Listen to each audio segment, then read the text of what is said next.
Hi,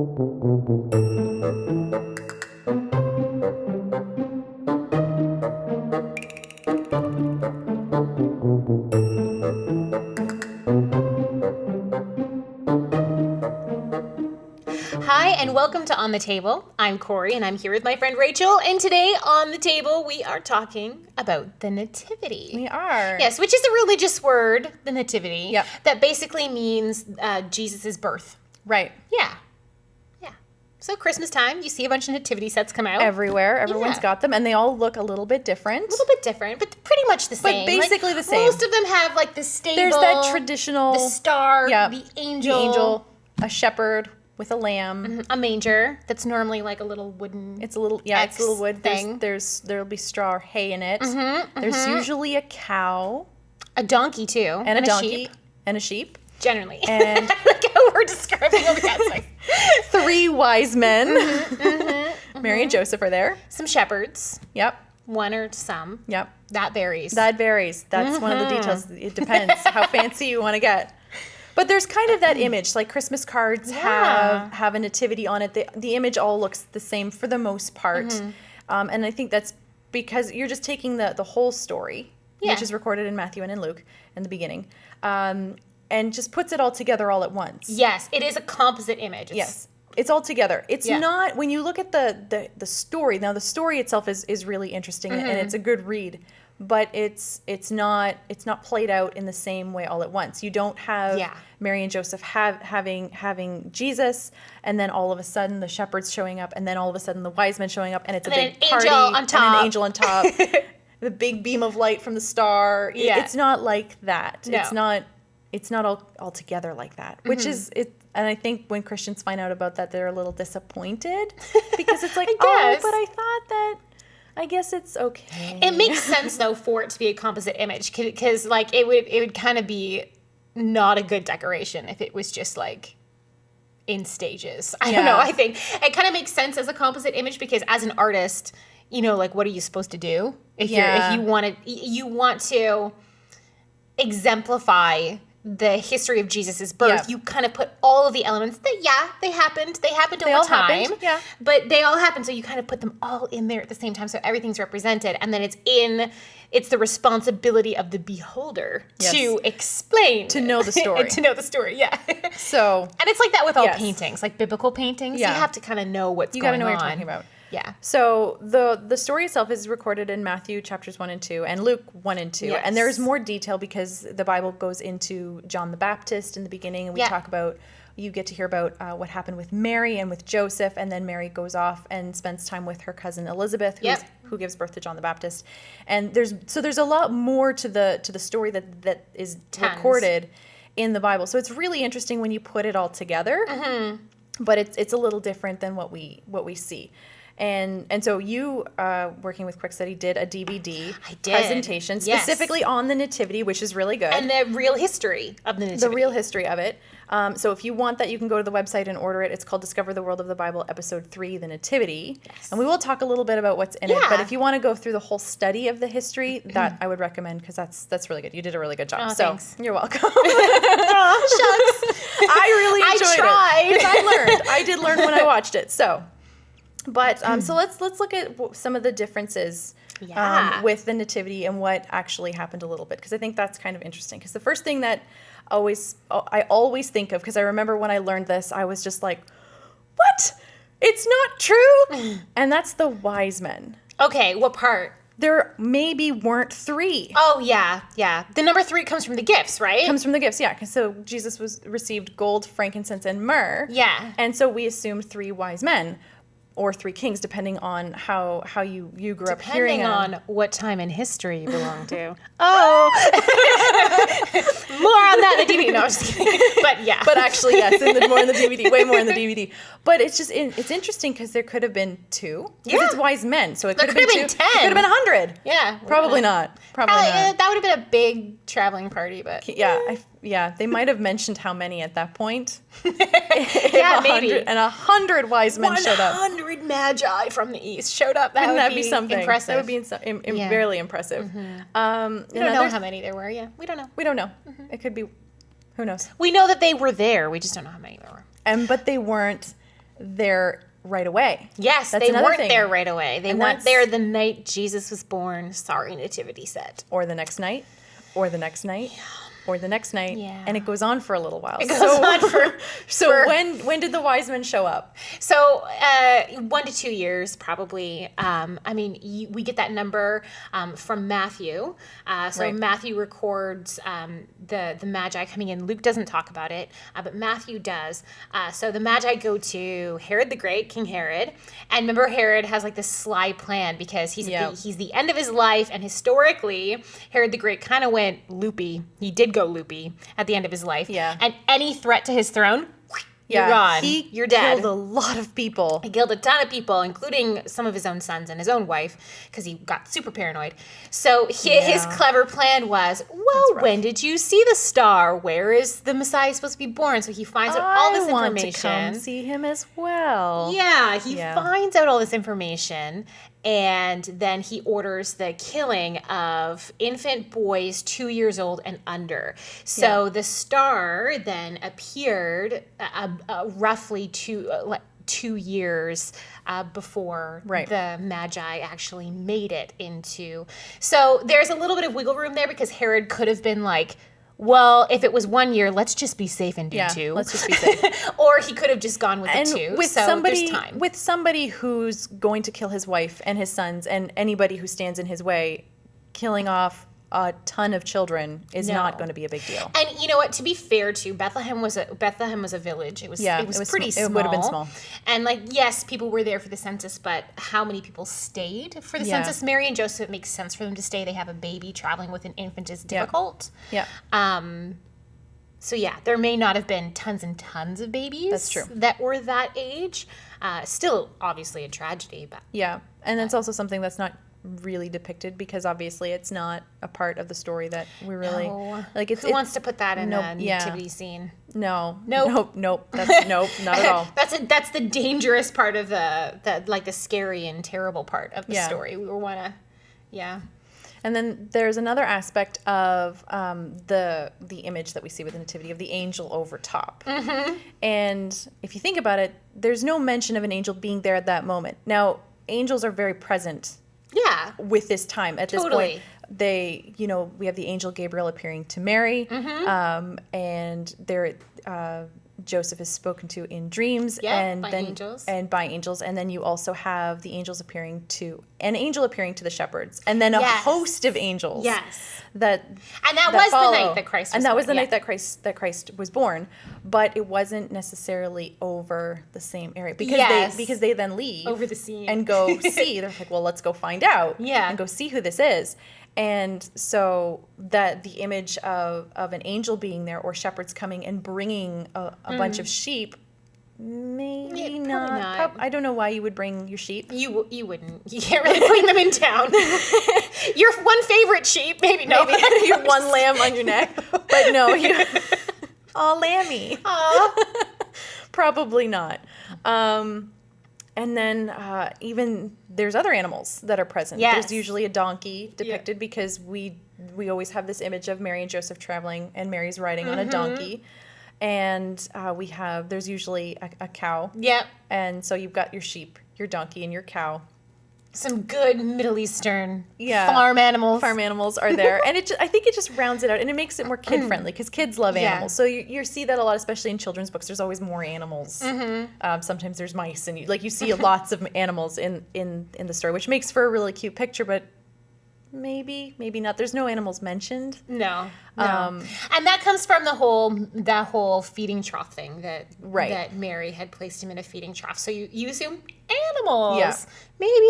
Maybe there were. Maybe not. Probably. There's probably a few. There probably were. I would think that there would be. I would guess yes. But also not a barn. But that's okay. And that's a big, that was a big one when I remember learning that and going, are you kidding? I had no idea. And that's the thing is once you start researching the history, which makes it really interesting, is it is an image in your mind. Yeah. I have a separation between the nativity that I picture on Christmas cards that I don't want to let go of because it looks cute. It's beautiful. It's nostalgic. It is, but the history looks very different. Yeah. And it's really good to know the actual history, know the story, and know what happened, because then we can. It's important to know where the truth is. Yeah. And I think that's something that maybe we've lost a little bit. Well, and I think too, that's what artistic images are supposed to be. Like, you can use them as teaching aids. So they're more like memory aids. So it's like, oh, that's right. Here's the different parts of the history. And then you go through it and you explain it and you know it. But yeah, it makes sense for the artists who began depicting the Nativity. A lot of them were Western, and they saw feeding trough, then they thought barn, because feeding troughs only exist in barns in the West, right? Not in homes, not in caves, just in barns. So it all makes sense when you kind of put it. Yeah, don't hate the artists, guys. They're just trying. They're trying their best. But yeah, it has become like its own thing. Yeah. It's the whole decoration sets at Christmas, hasn't it? Yeah, it is. I think another thing, and I'll ask you this, because one of the things, and I remember watching a nativity story when I was a kid, and I don't remember what movie it was, but it was basically the story, and you have Jesus and Mary, and they go to an inn, and they meet the innkeeper, and he says, "I'm sorry, we're full, there's no room," and he sends them to this little cave hut barn thing, and they're alone by themselves, and then there's animals. But when you read the story in the Bible, there's no inn. No. And there's no innkeeper. No. And like so often, there's also an innkeeper's wife who like comes out with towels. Yes. And she's like, oh, the lady, she's going to give birth. And she's helpful. Yeah, let me help you. It really makes it, it fills in some of those blank details that it fills in for our imaginations and makes it like what would it have been like? Story. But yeah, it's definitely not in the history. It's not in Matthew. It's not in Luke. And in fact, Luke, the Gospel of Luke is where we get the whole inn concept, but there actually is no inn mentioned. There was no room for them in the upper room, in the lodging place. A lot of English translations call it lodging place. Old ones will call it inn, but it's not the Greek word for commercial inn. Luke knew that word. He uses it later on in his Gospel in the parable of the Good Samaritan. That's right. But the word is actually properly translated upper room. Right. So like where Jesus had Passover, but we don't figure, Passover happening over top of a barn. I mean, no, it could have, I suppose. But it's an upper room. It's a guest room. So it's more of like a home feeling as opposed which to... Which changes the story a little bit. Like if you look at it, it changes those movies that we watched when we were kids. If you watched them, I know I did, and it changes it a little bit. So again, why it's important to know the real story, where it's right and where our version is wrong, because there has been a little bit of bad translation, which has given us some where we've assumed innkeeper. We've made some assumptions that we shouldn't have made because of bad translation. So we know where those are. Mm-hmm, we do. So we fixed it. History solves, archaeology and historical research solves a multitude of issues. Yeah. Because, when you're translating, the translators, it's not their fault. They're just trying to translate as best as they can and as best as they know. In the culture that they're in. So if you don't know... if you don't know how Middle Eastern houses worked in specifically Bethlehem. At that specific time. First century you'd be guessing a bit. Yeah. So, one word issue, but it does make a little bit of difference. But it does make a difference. So... And it's cool. I find it cool to find out neat. New perspective on a story that you've been told your entire life. And you see every December. You see it. So it's really cool to know what really happened. It is really neat to know what really happened, but it's not quite as, and I don't want to say it's not as beautiful, but it's not as picturesque in this all single captured in this one beautiful moment And when is life ever? No, that's true.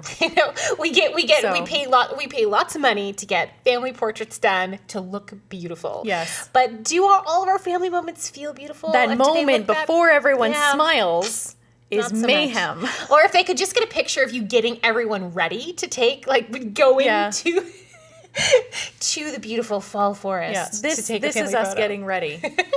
Blow that one up and put it on your wall or send it out with your Christmas cards. That's the photo I want to see. Yeah. Oh, good times. But the nativity, the scene itself, we put them up on our yards. We do, and they've even get put up in different public spaces often. And it seems that recently in the West, there has been a bit of a pushback against the nativity scene because it's a religious symbol.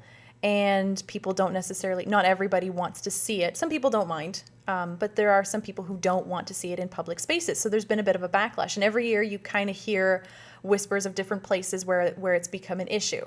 I've heard in the UK there's been, commercials that are too religious and so they're not allowed to air them, or you have nativity scenes being taken down from public spaces, and then the town, usually you have a lot of Christians who get really upset and they're like, fine, we're going to put them up on our yards, and then you have 1,000 nativity scenes that are suddenly flashing lights, neon Jesus, 6 nativity scenes, all different shapes and sizes, all together, just to kind of, because everyone wants to you still have people who want to be able to display it and show it, because as Christians, this is a big part of what we're celebrating. It is the whole point of what we're celebrating. It's called Christmas. So why are we taking out the nativity? That's the whole point of what we're celebrating. And I mean, Santa's fun, but mad. I think this is just crazy, like just crazy. And maybe this is like the true inner Canadian coming out in me, where it's like, if you don't have anything nice to say, don't say it at all. Like you taught that by your mom as a kid. If you don't have anything nice to say, don't say it. Don't say it unless it's a really big issue, and then you can have a conversation about it. But you have to be really polite. Say a lot of please and a lot of thank yous.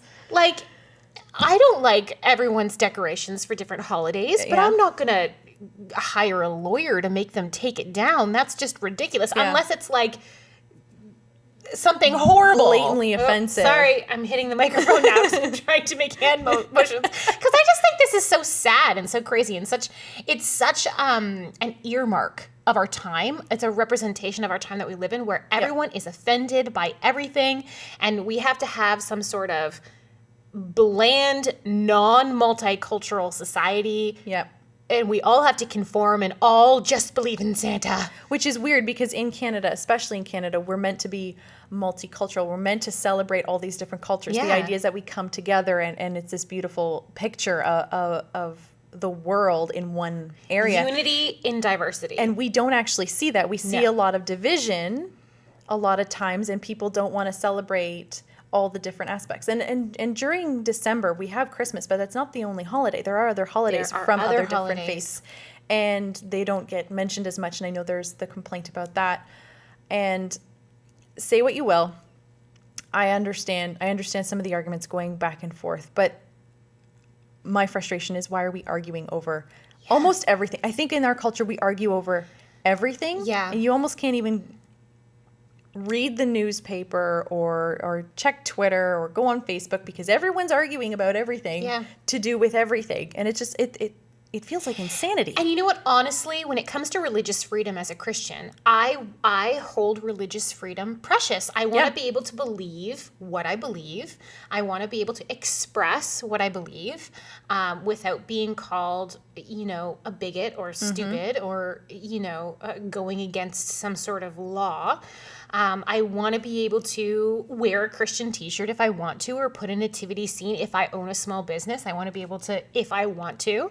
So I hold religious freedom dear, but this is a big caveat. As a Christian who holds religious freedom dear, I also hold the religious freedom of others dear. Yes. It has to be a fair playing ground. If it applies to you, it has to apply to them. Yes. So we need to stand up for the religious freedom of other religions as well. That doesn't mean we believe that their religion and you don't have to. Is real. Like we don't have to buy into the tenets of their faith at all. Right. At all. We don't have to compromise our Christianity. But at the same time, we have to hold up that they have a right to believe. God allows, that's a godly principle. God allows human beings to hold beliefs that are untrue. Yeah. And he allows us to hold beliefs that are true. And he deals with us, and he works with us, and he loves us. So who are we as human beings, as Christians, people who claim to follow God, to say, no, you don't have a right to practice your religion, but I have a right to practice mine. Yeah, a God-given right to practice mine. Yeah. God is a respecter of human free will, you guys, and we have to suck it up and stand up for the religious freedom of others. And you know what? I think that there are a lot of people, especially in Canada where we live, that actually believe that. You know, they believe that everyone should have freedom to believe what. But I think what's unfortunate is the people who yell the loudest and the people who make the biggest stink are people who don't want people to have religious freedom, who don't want companies to be able to say Merry Christmas or put up a nativity scene. And the rest of us who kind of do think that, we don't really do anything about it. Yeah. We're just like, oh, well, there's another crazy. And we just kind of take it. Yeah. But we have to stand up for each other. Yeah. I think I would agree with that. Because there comes a point where eventually you're gonna start to see kind of a washing away of certain liberties and freedoms if you're not careful. Mm-hmm. Like if everyone says, okay, you know, in no town now we can't put up a nativity scene, for example. Yes. If eventually we get to a point where an entire state or province is like, well, you know, everybody complained about it and no one said, but we want to, then we're actually going to lose these abilities to be able to do it. Yeah. And I would like to be able to, I don't have a nativity set, I don't put it up, but if I had one and I wanted to, I would like to have that freedom, and I would like my neighbor to have the freedom to put up whatever they want, to celebrate whatever religion, whatever their faith is, if that's what they wanted to do, because we all have to work together, be in this life together. Yes. And if we don't agree.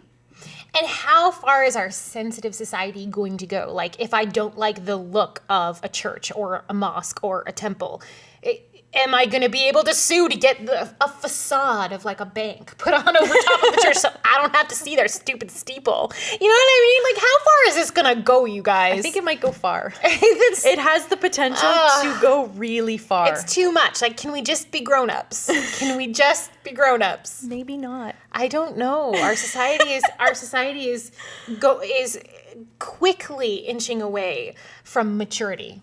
True maturity. It seems like it a little bit. You know? Yeah, it does seem like it. Guys. But hopefully we won't lose it altogether. Like, hopefully there will raise up a generation. There will be, we want to have these things. We don't want to lose all sense and reason with and our freedoms. Our humanity.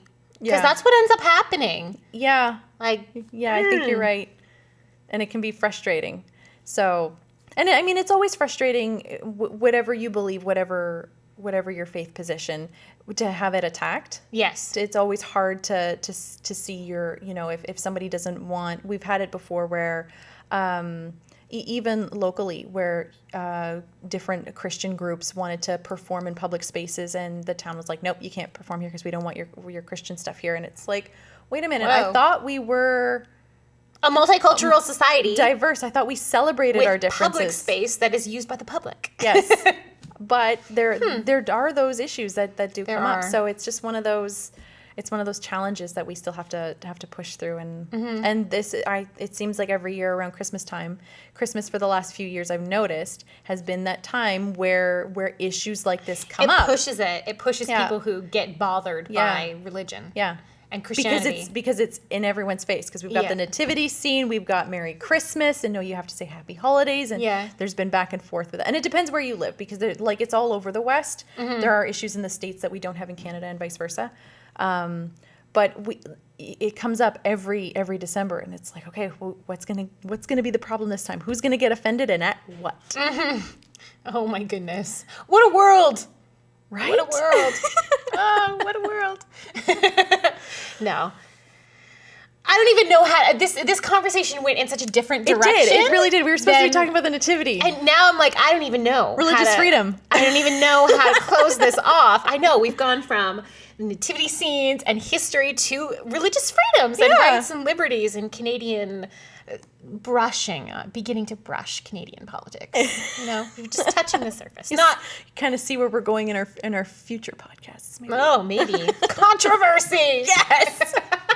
Love it. Okay, well, Merry Christmas. I hope you also know the real meaning behind the Nativity.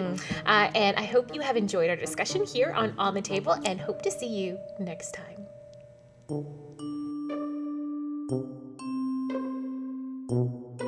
Thank you for joining us today on the Table.